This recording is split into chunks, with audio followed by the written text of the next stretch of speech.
خوش آمدید۔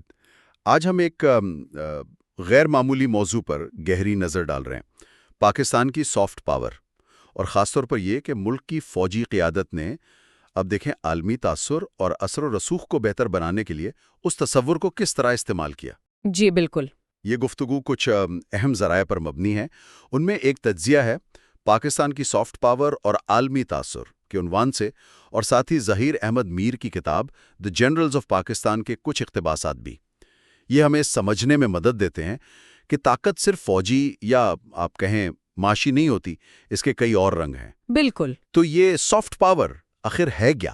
مطلب آسان لفظوں میں سمجھیں تو جی دیکھیں، یہ کسی ملک کی وہ صلاحیت ہے جس کے ذریعے وہ اپنی ثقافت یا سیاسی نظریات یا پھر خارجہ پالیسیوں کی کشش سے دوسروں کو متاثر کرتا ہے۔ اچھا، یعنی زور زبردستی یا لالچ کے بجائے اپنی اچھائی یا دلکشی کی بنیاد پر قائل کرنا۔ صحیح۔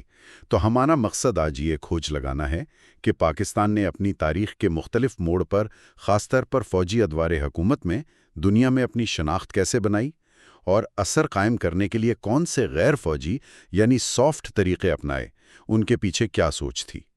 تو آئیے اس دلچسپ سفر کا آغاز کرتے ہیں۔ یقیناً، اور یہ پہلو بہت اہم ہے کہ کسی بھی ملک، خصوصاً پاکستان جیسی نسبتاً نئی ریاست کے لیے عالمی برادری میں اپنی جگہ بنانا اور اپنا موقف پیش کرنا ایک بڑا چیلنج ہوتا ہے۔ سافٹ پاور محض ایک آپ کہیں اچھا تاثر قائم کرنے کا نام نہیں، بلکہ یہ بین الاقوامی تعلقات بنانے، اتحادی بنانے اور بالآخر قومی مفادات کے حصول کا ایک مؤثر ذریعہ بھی بن سکتی ہے۔ بالکل۔ تو یہ سمجھنا ضروری ہے کہ فوجی قیادت نے اس غیر روایتی طاقت کو کیوں اور کیسے استعمال کرنے کا فیصلہ کیا۔ تو پہلا نقطہ جو ہمارے ذرائع نمایاں کرتے ہیں وہ یہ بنیادی تصور ہے کہ طاقت صرف ہتھیاروں اور فوجوں سے نہیں بنتی۔ قومیں اپنے اثر و رسوخ سے، اپنی ثقافت کی پہنچ سے اور اپنے نظریات کی قبولیت سے بھی مضبوط ہوتی ہیں۔ ذرائع کے مطابق پاکستان کی ابتدائی فوجی قیادت نے یہ جلد ہی بھانپ لیا تھا کہ عالمی سطح پر بقا اور ترقی کے لیے صرف دفاعی صلاحیت کافی نہیں، بلکہ دنیا کو اپنی کہانی سنانا، دوست ممالک کا حلقہ وسیع کرنا اور ایک مثبت عالمی شناخت قائم کرنا بھی اتنا ہی آپ کہیں ناگزیر ہے۔ یہاں ایک بہت دلچسپ پہلو یہ ہے کہ یہ سوچ روایتی فوجی ذہنیت سے کافی مختلف نظر آتی ہے۔ عام طور پر تو آپ دیکھیں عسکری اداروں کا بنیادی کام سرحدوں کا دفاع اور جنگی تیاری سمجھا جاتا ہے، لیکن ان ذرائع سے پتہ چلتا ہے کہ پاکستان کی فوجی قیادت اس وقت بھی اس حقیقت سے آگاہ تھی کہ قومی سلامتی کا دائرہ صرف جغرافیائی حدود تک محدود نہیں۔ ایک مضبوط اور پرکشش بین الاقوامی امیج یعنی سافٹ پاور بھی قومی طاقت اور سلامتی کا ایک لازمی جزو ہے۔ یہ ایک طرح سے قومی طاقت کے تصور میں وسعت کی نشاندہی کرتا ہے، جو صرف ہارڈ پاور پر انحصار نہیں کرتا۔ بالکل درست کہا۔ یہ محض ایک نظریاتی بات نہیں تھی، بلکہ اسے عملی جامہ پہنانے کی کوشش بھی کی گئی۔ اب یہاں سے معاملہ واقعی دلچسپ ہو جاتا ہے جب ہم 1960 کی دہائی میں آتے ہیں، جنرل ایوب خان کا دور۔ ہمارے ذرائع بتاتے ہیں کہ اس دور میں ایک منظم کوشش کی گئی کہ پاکستان کو دنیا کے سامنے ایک جدید، ترقی پسند اور تیزی سے ابھرتی ہوئی ایشیائی طاقت کے طور پر پیش کیا جائے۔ جی، یہ صرف اندرونی پالیسی نہیں تھی، بلکہ ایک سوچی سمجھی بین الاقوامی امیج بلڈنگ کی حکمت عملی تھی۔ بالکل۔ اس حکمت عملی کے کئی پہلو تھے۔ مثلاً ذرائع میں واشنگٹن، بیجنگ اور ماسکو جیسے اس وقت کے اہم عالمی مراکز کے سرکاری دوروں کا ذکر ملتا ہے۔ ان دوروں کا مقصد صرف رسمی ملاقاتیں نہیں تھا، بلکہ ان کے ذریعے پاکستان کو عالمی سطح پر ایک اہم کھلاڑی اور ایک قابل احترام ملک کے طور پر منوانا تھا۔ جی ہاں، ایک طرح سے عالمی سٹیج پر پاکستان کی موجودگی کا احساس دلانے کی کوشش تھی۔ بالکل۔ اور ان دوروں کے علاوہ ملک کے اندر جو ترقیاتی منصوبے چل رہے تھے انہیں بھی عالمی سطح پر نمایاں کیا گیا۔ ہاں، جیسے بڑے ڈیموں کی تعمیر۔ جی، بڑے ڈیمز، نئی صنعتوں کا قیام اور بظاہر ملک میں ایک نظم و ضبط کا تاثر، ان سب کو بین الاقوامی سطح پر پاکستان کی کامیابی اور استحکام کی علامت کے طور پر پیش کیا گیا۔ یہ صرف اقتصادی ترقی نہیں تھی بلکہ اسے پاکستان کی سافٹ پاور کے ایک اہم ستون کے طور پر استعمال کیا جا رہا تھا۔ اسی ضمن میں ذرائع میں ایک بڑی پتے کی بات کہی گئی ہے کہ ترقی خود ہی سافٹ پاور بن جاتی ہے۔ اس کا کیا مطلب ہے؟ کیا ذرائع اس پر مزید روشنی ڈالتے ہیں کہ یہ ترقی کس طرح بین الاقوامی تاثر میں تبدیل ہوئی؟ بہت اچھا سوال ہے۔ دیکھیں، اس کا مطلب یہ ہے کہ جب کوئی ملک واضح طور پر ترقی کرتا نظر آتا ہے، چاہے وہ معیشت ہو، انفراسٹرکچر ہو یا عوام کا معیار زندگی، تو وہ خود بخود دوسرے ممالک اور لوگوں کے لیے پرکشش بن جاتا ہے۔ اچھا، لوگ جاننا چاہتے ہیں کہ یہ ملک کیا صحیح کر رہا ہے، وہ اس کے ساتھ تجارت کرنا چاہتے ہیں، سرمایہ کاری کرنا چاہتے ہیں اور اس سے سیکھنا چاہتے ہیں۔ ایوب خان کے دور میں ذرائع کے مطابق ان ترقیاتی منصوبوں جیسے منگلا اور تربیلا ڈیم یا نئے صنعتی علاقوں کو عالمی میڈیا میں اور سفارتی سطح پر پاکستان کی اہلیت اور ویژن کے ثبوت کے طور پر پیش کیا گیا۔ یہ تاثر دینے کی کوشش کی گئی کہ پاکستان نہ صرف مستحکم ہے بلکہ خطے کے لیے ایک ماڈل بن سکتا ہے، اور یہ اس وقت کے عالمی ماحول یعنی سرد جنگ کے تناظر میں خاص طور پر اہم تھا، جب امریکہ اور سوویت یونین دونوں ترقی پذیر ممالک کو اپنی طرف راغب کرنے کی کوشش کر رہے تھے۔ صحیح۔ پاکستان نے اپنی ترقی کو اپنی غیر وابستگی اور آپ کہیں اہمیت کی دلیل کے طور پر استعمال کیا۔ یعنی اندرونی کامیابیوں کو بین الاقوامی سطح پر ایک مثبت بیانیے میں ڈھال کر پیش کیا گیا۔ یہ واقعی ایک ہوشیارانہ حکمت عملی لگتی ہے۔ اچھا، اب اگر ہم وقت میں تھوڑا آگے بڑھیں اور ایک بالکل مختلف دور یعنی جنرل ضیاء الحق کے دور کی طرف آئیں، تو یہاں ہمیں سافٹ پاور کی ایک بالکل مختلف شکل نظر آتی ہے۔ ذرائع بتاتے ہیں کہ اس دور میں پاکستان کی عالمی شناخت کو اسلامی دنیا کے تناظر میں زیادہ اجاگر کرنے کی کوشش کی گئی۔ جی ہاں، اس دور کی حکمت عملی ایوب خان کے دور سے نمایاں طور پر مختلف تھی۔ جہاں پہلے جدیدیت اور ترقی پر زور تھا، وہیں اب اسلامی شناخت کو مرکزی حیثیت دی گئی۔ ذرائع کے مطابق اس دور میں پاکستان کو اسلامی دنیا کے ایک اہم اور رہنما کے طور پر پیش کرنے کی کوشش کی گئی۔ کیسے؟ اس مقصد کے حصول کے لیے اسلامی کانفرنس تنظیم OIC کے پلیٹ فارم کا بھرپور استعمال کیا گیا۔ پاکستان نے OIC کے سربراہی اجلاسوں کی میزبانی کی اور کئی اہم اسلامی مسائل پر قائدانہ کردار ادا کرنے کی کوشش کی۔ اچھا، ایک طرح سے پاکستان کو قلعہ اسلام کے طور پر پیش کیا گیا، یعنی ایک ایسا ملک جو نہ صرف اپنے اسلامی تشخص پر فخر کرتا ہے بلکہ عالم اسلام کے مفادات کا محافظ بھی ہے۔ یہ قلعہ اسلام والی بات کافی معنی خیز ہے۔ کیا ذرائع اس پر روشنی ڈالتے ہیں کہ یہ تصور صرف ایک نعرہ تھا یا اس کے تحت کوئی ٹھوس اقدامات بھی کیے گئے جن سے یہ تاثر مضبوط ہوا؟ ذرائع اس بات کی طرف اشارہ کرتے ہیں کہ یہ صرف نعرہ نہیں تھا، اس تصور کو تقویت دینے کے لیے کئی اقدامات کیے گئے۔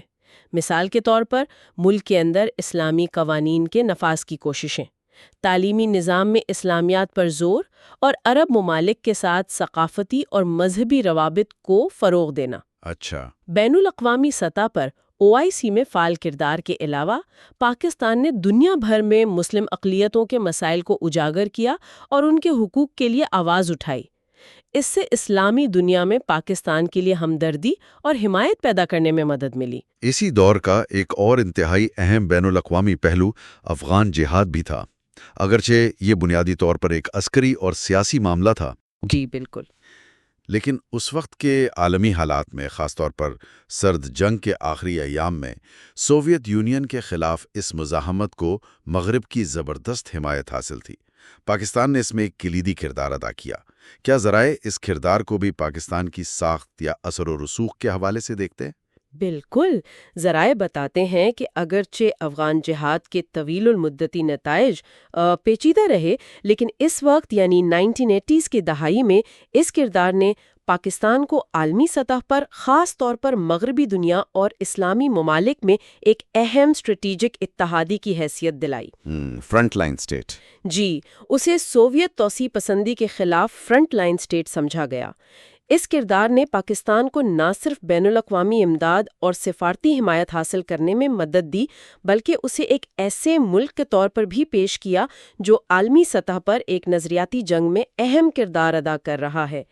یہ ایک طرح سے ہارڈ پاور کے استعمال سے سافٹ پاور یعنی بین الاقوامی ساخت اور اثر و رسوخ حاصل کرنے کی مثال تھی، اگرچہ اس کے محرکات اور نتائج ظاہر متنازع ہیں۔ سکتا ہے یہ ایوب خان کی حکمت عملی سے کتنا مختلف ہے۔ ذرائع میں ایک جملہ ہے، نظریہ سرحدوں سے آگے اثر ڈالتا ہے۔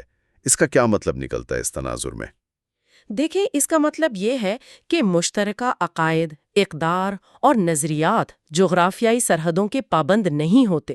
وہ لوگوں اور قوموں کو آپس میں جوڑ سکتے ہیں، چاہے وہ ہزاروں میل دور ہی کیوں نہ ہوں۔ صحیح۔ ضیاء الحق کی حکمت عملی اسی اصول پر مبنی تھی۔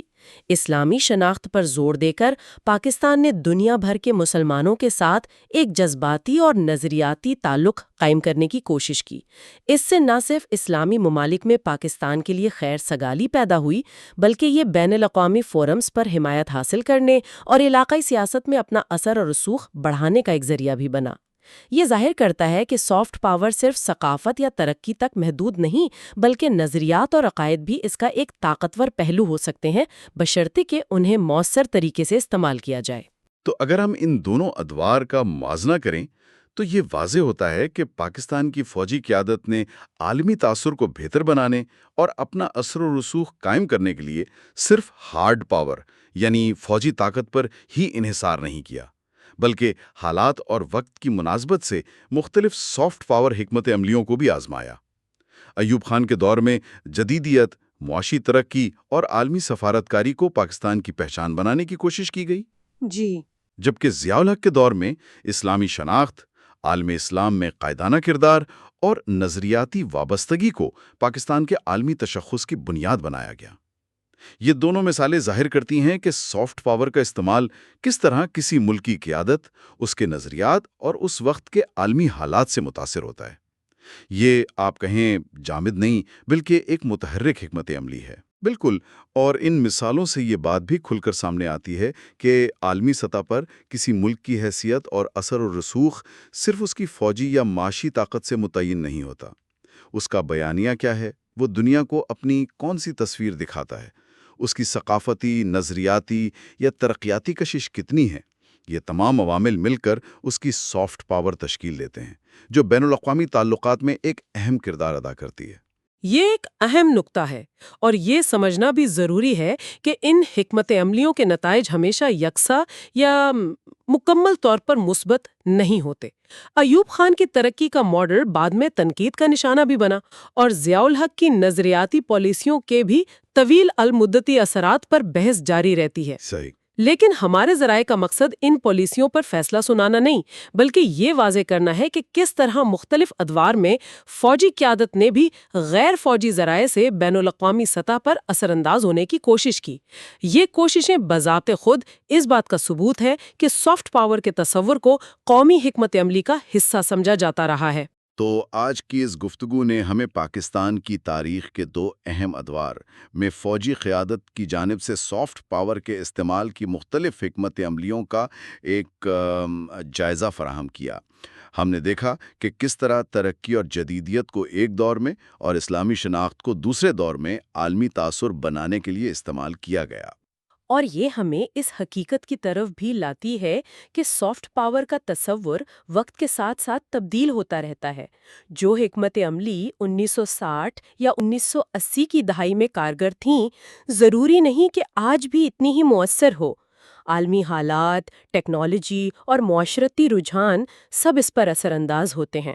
بالکل، اور اسی نقطے پر میں آج کی گفتگو کو ایک سوال کے ساتھ ختم کرنا چاہوں گا، جس پر شاید ہمارے سننے والے غور کر سکتے ہیں۔ ہم نے ایوب خان اور ضیاء الحق کے ادوار کا جائزہ لیا۔ ان ادوار کے بعد خاص طور پر آج کی اس انتہائی تیز رفتار، ڈیجیٹل طور پر جڑی ہوئی اور عالمگیریت کے زیر اثر دنیا میں پاکستان جیسے ملک یا کسی بھی دوسرے ملک کے لیے سافٹ پاور کی تعریف اور اس کے مؤثر استعمال کے طریقے مزید کیسے تبدیل ہوئے ہوں گے؟ کیا اب ثقافتی برآمدات جیسے کہ موسیقی اور ڈرامہ، تعلیمی ادارے، سائنسی تحقیق، ٹیکنالوجی میں پیش رفت، یا پھر عوامی سفارتکاری اور ڈیجیٹل ڈپلومیسی جیسے نئے پہلو زیادہ اہمیت اختیار کر گئے ہیں؟ یہ ایک وسیع سوال ہے جو ہمیں ماضی سے سیکھ کر مستقبل کی حکمت عملیوں پر غور کرنے کی دعوت دیتا ہے۔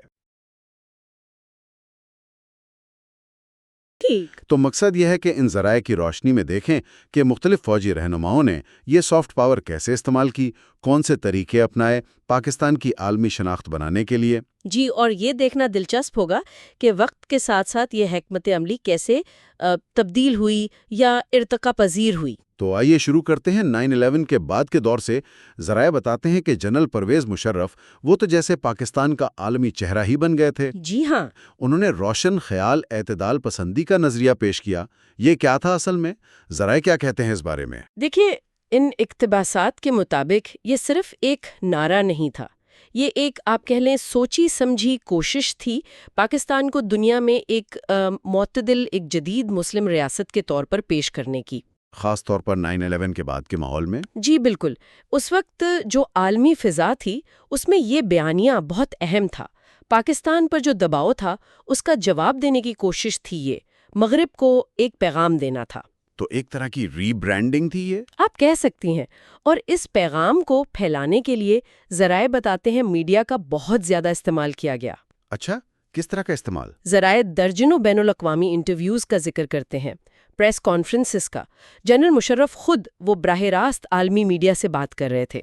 ایک طرح سے وہ خود ہی پاکستان کے سب سے بڑے کمیونیکیٹر بن گئے تھے۔ اور وہ کہتے کیا تھے ان انٹرویوز میں؟ صرف یہی اعتدال پسندی کی بات؟ نہیں، ذرائع دو اور چیزوں پر بھی زور دیتے ہیں۔ ایک تو پاکستان کے ایٹمی پروگرام کی حفاظت، اس پر بہت بات کی انہوں نے، یقین دہانیاں کروائیں۔ ہاں، وہ تو اس وقت ایک بڑا عالمی مسئلہ تھا، ہے نا؟ جی بالکل۔ اور دوسری چیز تھی معاشی ترقی، خاص طور پر آئی ٹی اور ٹیلی کام میں جو کام ہوا تھا اس کو وہ ایک کامیابی کے طور پر پیش کرتے تھے۔ تو گویا دفاعی یقین دہانی بھی اور معاشی امید بھی، یہ تو ایک مکمل پیکج لگتا ہے۔ جی، ان ذرائع کے مطابق یہ ایک مربوط حکمت عملی تھی جس کا مقصد تھا پاکستان کا امیج بہتر کرنا، کہ پاکستان محفوظ بھی ہے، نظریاتی طور پر معتدل بھی، اور معاشی طور پر آگے بھی بڑھ رہا ہے۔ تو اس دور سے ذرائع کی روشنی میں کیا سبق ملتا ہے؟ یہی کہ قیادت اگر چاہے تو میڈیا کے ذریعے عالمی رائے عامہ پر اثر انداز ہو سکتی ہے۔ بالکل یہی بات، یہ اقتباسات یہی دکھاتے ہیں کہ لیڈرشپ، میڈیا اور ایک واضح پیغام مل کر کیسے تاثر کی جنگ لڑ سکتے ہیں، خاص طور پر جب حالات مشکل ہوں۔ صحیح۔ اچھا، یہ تو ہوئی مشرف دور کی بات۔ اب اگر ہم تھوڑا آگے آئیں، حالیہ دور کی طرف، فیلڈ مارشل سید عاصم منیر کے حوالے سے ذرائع کیا کہتے ہیں؟ کیا سافٹ پاور کی حکمت عملی میں کوئی تبدیلی نظر آتی ہے؟ ہاں، یہاں ذرائع ایک واضح شفٹ کی نشاندہی کرتے ہیں۔ اب زور معیشت اور ٹیکنالوجی پر زیادہ نظر آتا ہے۔ معیشت اور ٹیکنالوجی؟ جی کتاب کے اقتباسات خاص طور پر اسپیشل انویسٹمنٹ فیسیلیٹیشن کونسل یعنی SIFC اس کے قیام کو بہت اہمیت دیتے ہیں۔ SIFC، یہ تو آج کل بہت سننے میں آتا ہے۔ ذرائع اسے سافٹ پاور کے لحاظ سے کیوں اہم سمجھتے ہیں؟ سرمایہ کاری کی کوشش تو پہلے بھی ہوتی رہی ہے۔ فرق ذرائع کے مطابق طریقہ کار کا ہے۔ SIFC کو ایک ایسی کوشش کے طور پر پیش کیا گیا ہے جہاں کتاب کہتی ہے سول اور فوجی قیادت مل کر کام کر رہی ہیں براہ راست غیر ملکی سرمایہ کاری لانے کے لیے، خاص طور پر خلیجی ممالک سے، چین سے۔ اچھا۔ اور جو رکاوٹیں ہیں ان کو تیزی سے دور کرنے کی کوشش کی جا رہی ہے۔ تو یہ معیشت کو قومی سلامتی سے جوڑ کر ایک ادارہ جاتی طریقے سے آگے بڑھانے کی کوشش ہے۔ یعنی اب معیشت صرف ترقی نہیں بلکہ قومی طاقت اور عالمی تاثر کا بھی اہم حصہ ہے ان ذرائع کے مطابق۔ بالکل، اور اسی سلسلے میں ذرائع CPAC کا بھی ذکر کرتے ہیں، گرین پاکستان منصوبے کا بھی۔ ان کو عالمی سطح پر پیش کیا جا رہا ہے کہ دیکھیں پاکستان میں ترقی کی صلاحیت بھی ہے اور وہ ماحولیات کا بھی خیال رکھتا ہے۔ یہ ماحولیات والا پہلو آج کل ویسے بھی بہت اہم ہے۔ جی ہاں، عالمی ساکھ کے لیے یہ بہت ضروری سمجھا جاتا ہے۔ اور ذرائع میں ایک اور بڑی دلچسپ چیز کا ذکر ہے، بلاک چین ڈپلومیسی۔ یہ کیا ہے؟ کوئی نئی اصطلاح ہے بس؟ نہیں، ذرائع اسے ایک عملی سفارتی آلے کے طور پر دیکھتے ہیں۔ ان کے مطابق مقصد یہ ہے کہ بلاک چین جیسی ٹیکنالوجی جو شفاف ہوتی ہے، جس میں رد و بدل مشکل ہے، اسے استعمال کیا جائے۔ کس لیے؟ عالمی مالیاتی اداروں کا، سرمایہ کاروں کا اعتماد جیتنے کے لیے۔ مطلب اگر آپ اپنے منصوبوں کی تفصیلات یا مالی لین دین اس ٹیکنالوجی کے ذریعے زیادہ شفاف بنا دیں تو باہر کی دنیا کا اعتبار بڑھے گا۔ اچھا، یعنی ٹیکنالوجی کو سفارت کاری کے لیے استعمال کرنا۔ جی، یہ ظاہر کرتا ہے کہ سافٹ پاور کے اوزار کیسے بدل رہے ہیں۔ ہاں، ان ذرائع سے یہی لگتا ہے۔ مشرف دور میں میڈیا اور بیانیہ اہم تھا۔ اب معاشی استحکام، سرمایہ کاری اور نئی ٹیکنالوجی یہ پاکستان کے عالمی تاثر کی بنیاد بن رہے ہیں۔ تو اگر ہم ان تمام ادوار کا موازنہ کریں جن کا ذکر ان اقتباسات میں ہے، ایوب خان سے لے کر ضیاء الحق، پھر مشرف اور اب عاصم منیر، تو کیا کوئی مشترکہ چیز نظر آتی ہے یا بس فرق ہی فرق ہے؟ نہیں، ایک ارتقاء تو بالکل واضح ہے۔ ذرائع ہر دور کی اپنی خاص حکمت عملی بتاتے ہیں۔ جیسے ایوب خان کے دور میں ذرائع کہتے ہیں بڑے ترقیاتی منصوبے، ڈیمز وغیرہ، صنعتی ترقی، ان کو پاکستان کی پہچان بنایا گیا، ایک جدید ریاست کا تاثر دینا تھا۔ اور ضیاء الحق کے دور میں ذرائع کے مطابق ان کے دور میں اسلام ایک بہت اہم عنصر بن گیا، تصویراتی طور پر بھی، سفارتی طور پر بھی، خاص کر افغان جہاد کے پس منظر میں پاکستان کو اسلامی دنیا کے ایک اہم ملک اور مغرب کے اتحادی کے طور پر پیش کیا گیا، تو یہاں مذہب کو استعمال کیا گیا عالمی سطح پر۔ اور پھر مشرف اور منیر جن پر ہم نے بات کی، انہوں نے اپنے وقت کے حساب سے بالکل الگ حکمت عملی اپنائی۔ جی بالکل، مشرف نے میڈیا اور اعتدال پسندی کا راستہ لیا 9/11 کے بعد کی ضرورتوں کے مطابق، اور اب عاصم منیر کے دور میں ان اقتباسات کے مطابق فوکس معیشت اور ٹیکنالوجی پر آ گیا ہے، جو آج کی دنیا کی حقیقت ہے۔ تو اس کا مطلب یہ ہوا کہ طریقے بدلتے رہے، کبھی ڈیم، کبھی مذہب، کبھی ٹی وی انٹرویو، کبھی بلاک چین۔ لیکن ان ذرائع کا جو بنیادی نقطہ ہے وہ یہ ہے کہ مقصد ایک ہی رہا، اور وہ کیا؟ عالمی سطح پر پاکستان کے لیے عزت، اثر و رسوخ اور ایک مثبت شناخت حاصل کرنا۔ ہر قیادت نے اپنے دور کے چیلنجز اور مواقع کو دیکھتے ہوئے اسی مقصد کے لیے کام کیا۔ یہ واقعی ایک لمبا سفر ہے۔ تو مجموعی طور پر یہ اقتباسات کیا نتیجہ نکالتے ہیں؟ ان کا خلاصہ کیا ہے؟ جو مرکزی خیال ان ذرائع سے ملتا ہے وہ یہ ہے کہ اصل طاقت صرف فوج یا ہتھیاروں میں نہیں ہوتی، اصل طاقت تاثر بنانے میں ہے، اپنا بیانیہ دنیا تک پہنچانے میں ہے۔ یعنی پرسیپشن از ریالٹی والی بات؟ کچھ ایسا ہی۔ اور کتاب کا موقف یہ ہے کہ پاکستان آرمی نے وقت کے ساتھ ساتھ اس سافٹ پاور کے استعمال میں کافی مہارت حاصل کر لی ہے۔ اور یہ سفر بہت متنوع رہا ہے جیسا آپ نے کہا۔ جی، ذرائع ایک پوری تصویر کھینچتے ہیں۔ ایوب دور کی ترقیاتی سفارتکاری سے شروع ہو کر ضیاء دور کے مذہبی بیانیے تک، پھر مشرف کی میڈیا مہم، اور اب یہ معاشی اور تکنیکی دور۔ کتاب کے مطابق پاکستان نے مسلسل اپنی سافٹ پاور کی تکنیک کو بہتر کیا ہے اپنے مفادات کے تحفظ کے لیے۔ تو کیا کتاب کا اختتام ایک مثبت نوٹ پہ ہوتا ہے؟ جی، ذرائع کا جو اختتامیہ ہے وہ کافی پرامید بلکہ پرجوش ہے۔ وہ یہ کہتے ہیں کہ پاکستان کی یہ سافٹ پاور اس کے ایمان، اس کی ترقی کی خواہش اور اس کی مشکلات سے لڑنے کی صلاحیت پر مبنی ہے۔ اچھا۔ اور ان اقتباسات میں یہ تاثر دیا گیا ہے کہ دنیا پاکستان کو ایک نئی طاقت کے طور پر ابھرتے ہوئے دیکھ رہی ہے، حتیٰ کہ اسے اگلی عالمی سپر پاور تک کہا گیا ہے۔ اگلی عالمی سپر پاور، یہ تو بہت بہت بڑا دعویٰ ہے ان ذرائع کا۔ جی، یہ ان ذرائع کا اپنا تجزیہ اور ان کی پیشگوئی ہے جو ان اقتباسات میں ملتی ہے۔ وہ اپنی دلیل اسی سافٹ پاور کے ارتقاء پر رکھتے ہیں۔ لیکن یہ تو ایک بہت بڑا کلیم ہے، کیا وہ کوئی ٹھوس وجہ بھی بتاتے ہیں؟ وہ اس کی بنیاد اسی مسلسل کوشش اور ارتقاء پر رکھتے ہیں جو انہوں نے بیان کیا ہے۔ ظاہر ہے یہ ایک نقطۂ نظر ہے جس پر بہت بحث ہو سکتی ہے، لیکن کتاب کا موقف یہی ہے کہ پاکستان اس راستے پر ہے۔ آج کی اس گفتگو سے یہ بات تو بہت واضح ہو گئی کہ کسی بھی ملک کے لیے اس کا عالمی تاثر کتنا اہم ہے، اور یہ کوئی ایک دفعہ کا کام نہیں، یہ تو ایک مسلسل چلنے والا عمل ہے۔ یقیناً اسے مسلسل بنانا پڑتا ہے، برقرار رکھنا پڑتا ہے، حالات کے ساتھ بدلنا پڑتا ہے۔ اور یہ ہمیں سوچنے پر بھی مجبور کرتا ہے کہ مستقبل میں سافٹ پاور کی شکل کیا ہوگی؟ کیا یہی معیشت اور ٹیکنالوجی ہی سب کچھ رہیں گے؟ جی، یہ ایک بڑا سوال ہے۔ یا پھر ماحولیات جیسے مسائل، یا شاید ثقافتی اثر و رسوخ، یا کوئی بالکل نئی چیز عالمی بیانیے میں مرکزی حیثیت اختیار کر لے گی۔ یہ واقعی ایک اہم سوال ہے جس پر غور کرتے رہنا چاہیے۔